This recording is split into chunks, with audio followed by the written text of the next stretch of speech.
The Mystery of the Ancient Temple, Part 3. The search for the old woman named Lakshmi proved to be difficult. She lived deep in the jungle, in a hut almost hidden by dense vegetation, far from the village. Locals treated her with respect bordering on fear, considering her a wise priestess or even a witch who spoke with the spirits of ancestors. Samir, despite his own apprehensions, knew this was the only way. The path to Lakshmi's hut was arduous. They pushed through thick undergrowth, beneath lush tree canopies, where the air was even more humid and suffocating. The sounds of the jungle, the cries of monkeys, the singing of invisible birds, the rustle of leaves, created a mystical atmosphere. Alice felt how different this world was from everything she knew, and realized how closely mysticism intertwined with reality in these lands. When they finally reached the hut, silence greeted them. Lakshmi herself turned out to be a tiny, withered woman with deep wrinkles on her face, but with incredibly sharp, piercing eyes that seemed to see through time. She sat on a mat near the entrance, her hands gnarled with age, and her gaze filled with knowledge. Samir carefully explained their purpose, telling her what had happened at the temple and about Alice's photographs. He mentioned the symbol of the snake and the sword. Lakshmi listened, her face remaining impassive. When Samir finished, she looked directly at Alice. "I know why you have come, Western woman." Her voice was hoarse, but unexpectedly firm. "The temple is awakening, and it is not cursed, as the foolish say." She paused, as if weighing each word. "My ancestors, the Nagakshatriya, were not just warriors. They were guardians. This temple was not a place of worship.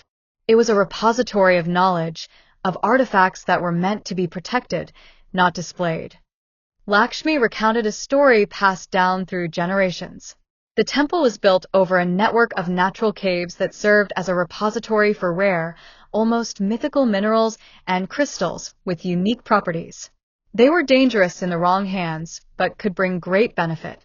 For centuries, the Nagakshatriya protected them, using legends of a curse to keep outsiders away. However, over time, the Brotherhood declined, its secrets were almost forgotten, and the temple fell into ruin. But someone found this knowledge, Lakshmi continued, her gaze turning cold.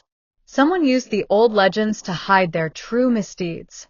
It was not the gods taking people, but those who wanted to control what belongs to the earth and my people. She looked at Alice with a strange expression. "You have only seen a part. The greatest treasure and the greatest danger are hidden deeper. Those involved are not just stealing artifacts. They're looking for something else, something contained within the very earth of the temple." Lakshmi spoke of a hidden chamber beneath the altar, which Alice had previously been unable to access.